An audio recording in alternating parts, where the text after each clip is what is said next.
I think the big question facing everyone at the moment, an exciting question, but also a challenging question to answer, is how can we be creative now at this time in history? For all of us creative and performing artists, actors, musicians, it's a big question. And now that the dust is settling, I find myself really drawn to the idea of course, commissioning new music, which is essentially the idea behind these lockdown commissions, of commissioning 10 wonderful short solo viola works, but in conjunction with that, to present these works beautifully on film in various iconic London venues that are currently locked down, as we all are.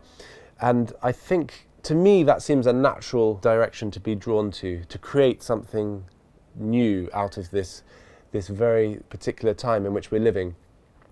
And I think it's a time to be free, it's a time to be creative and to just try things, because concerts will start again. The sad thing is we don't know when they will start again. So I think we should forget about concerts for the time being, even if it's for 6 months or for 1 year or 2 years, we don't know.